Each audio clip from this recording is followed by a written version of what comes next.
مشايخنا.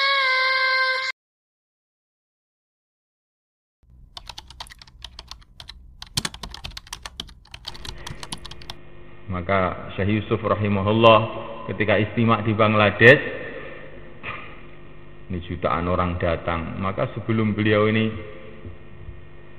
mengucapkan innal hamdalillah sebelum khutbah, maka beliau ini mengatakan, hai saudara-saudaraku, orang-orang yang mengatakan umat Islam akan sukses dengan ekonominya, akan sukses dengan jumlahnya, akan sukses dengan materi, mereka ini sebetulnya orang-orang yang menipu umat Islam.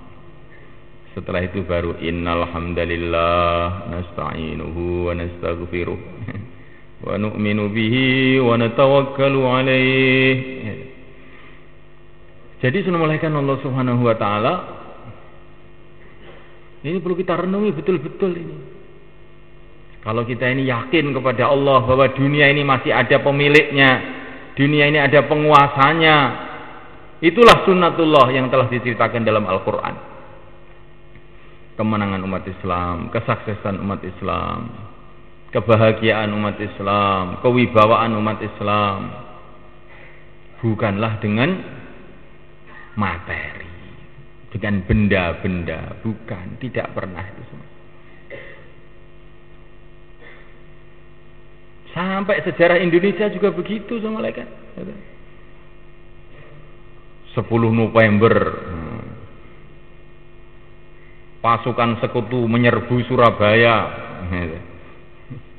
Kemarin itu ada bayan itu, Pak Cecep itu cerita masalah tongkat Nabi Musa, bagaimana kerajaan Fir'aun hancur dengan tongkat Nabi Musa. Maka ada satu mahasiswa yang belajar di Norwegia, dia ini bilang sama Pak Cecep, wah itu kan zaman dulu. Nah, ini bukan zaman dulu, zaman sekarang juga. Kamu nggak pernah baca sejarah Indonesia, nggak pernah belajar di SD kamu, katanya. Nggak pernah ngaji di SD, tidak pernah. Makanya ya, itu pasukan sekutu Inggris, Belanda, Amerika kumpul di Surabaya, dibawakan tongkat geranggang sama orang-orang Surabaya pada lari semua. Nah, ini belum tongkat Nabi Musa, ya. Baru geranggang paraan saja sudah pada lari. Ya. Dan ini tercatat dalam sejarah, assalamualaikum. Padahal pasukan sekutu 10 November yang datang ke Surabaya itu pasukan-pasukan yang baru menang dari Perang Dunia Kedua, pasukan-pasukan yang terlatih, yang hebat-hebat. Lah kok lari dengan geranggang, ya. Bambu runcing.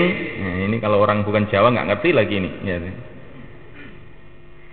Kalah dengan bambu runcing, assalamualaikum.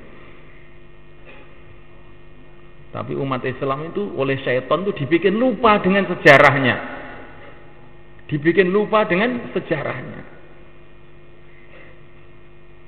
Justru setelah orang Indonesia itu pinter-pinter, punya bedil, punya bom, nggak pernah menang-menang, memang belum ada perang juga. Ya. Orang Islam di Indonesia itu menangnya dulu pakai bambu runcing, nggak punya apa-apa, itu justru waktu itu menang. Ini fakta sejarah, Subhanahu wa ta'ala.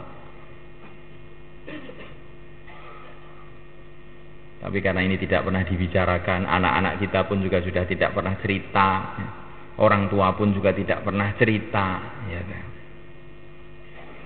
Sehingga pemikiran materialisme, pemikiran kebendaan itu tambah menguasai kepada hati umat Islam. Lah inilah tipuan setan untuk umat Islam ini, tambah loyo, tambah lemah, tambah rusak. Umat Islam ini Subhanahu wa ta'ala mulia, ya kan? Itu karena Islamnya itu. Karena Islamnya ini. Indonesia itu ada itu karena Islam, mereka. Dari Sabang sampai Merauke kok mau kumpul itu gara-gara apa? Gara-gara ada la ilaha illallah. Ini orang-orang pemerintah mana-mana ingin stabilitas nasional, ya. Ingin Indonesia ini tidak berpecah belah, ingin provinsi-provinsi tidak merotoli. Bagaimana caranya? Kuatkan Islam ini. Karena dulu terjadinya Indonesia ini gara-gara Islam.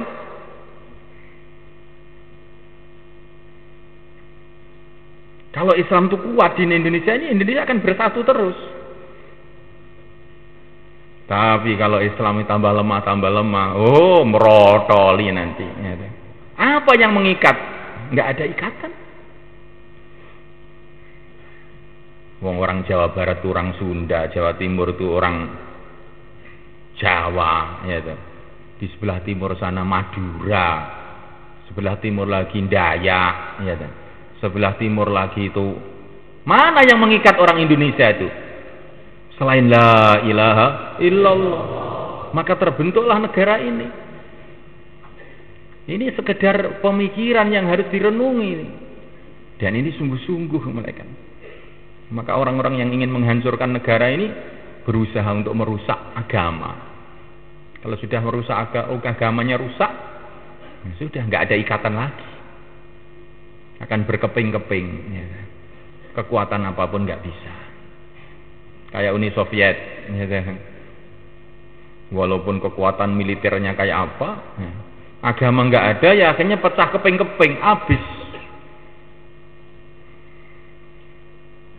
Jadi semulaikan Allah SWT, kemuliaan umat Islam, kejayaan umat Islam ini sejauh mana mereka berpegang pada agamanya. La ilaha illallah. Ini bukan bicara politik memulaikan ini. Ini bicara sejarah, namanya bukan bicara politik. Bicara sejarah bahwa kemuliaan kita umat Islam di negeri ini pun kaitannya itu dengan agama. Dalam dakwah ini jangan bicara politik, bukan bicara politik ini. Ini bicara iman, bicara bahwa telah datang pertolongan-pertolongan Allah, barokahnya agama di negeri ini. Nah, mulaikan Allah Subhanahu wa taala, maka suasana masyarakat satu hati, kasih sayang, atau berantem satu sama lain, ini kaitannya juga dengan agama. Allah telah berfirman, fa aghrayna bainahumul adawata wal baghdha. Aku jadikan mereka bermusuhan satu sama lain ketika mereka meninggalkan agama. Tetapi kalau orang itu berpegang pada agama, iman amal solehnya kuat, innalladzina amanu wa amilus solihati sayaj'alu lahumur rahmanu wudda. Orang-orang yang iman dan amal soleh, Allah akan jadikan mereka kasih sayang satu sama lain.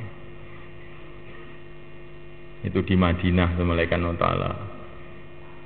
Sebelum datangnya Islam di Madinah, maka di sana ada dua suku besar, Aus dan Khazraj, perang terus berpuluh-puluh tahun, bunuh-membunuh satu sama lain.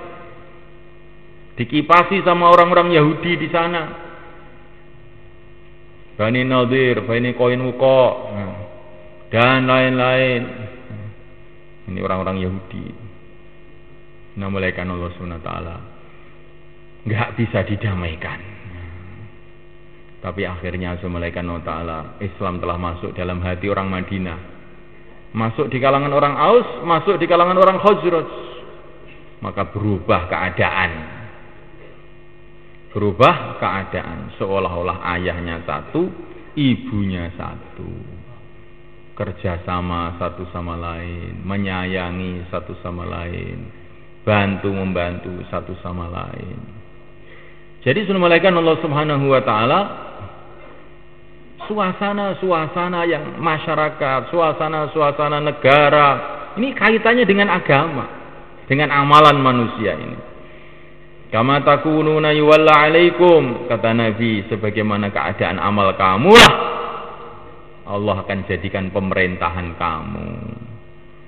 Jadi kalau umat Islam itu amalannya bagus, Allah akan jadikan pemerintahan yang bagus.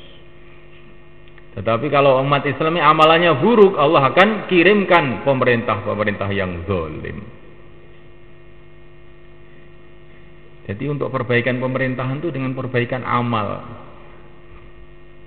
Tidak hanya rekayasa, pemikiran, teori nggak akan bisa, nggak akan bisa. Kalau ada iman dan amal yang baik, Allah SWT akan perbaiki semuanya.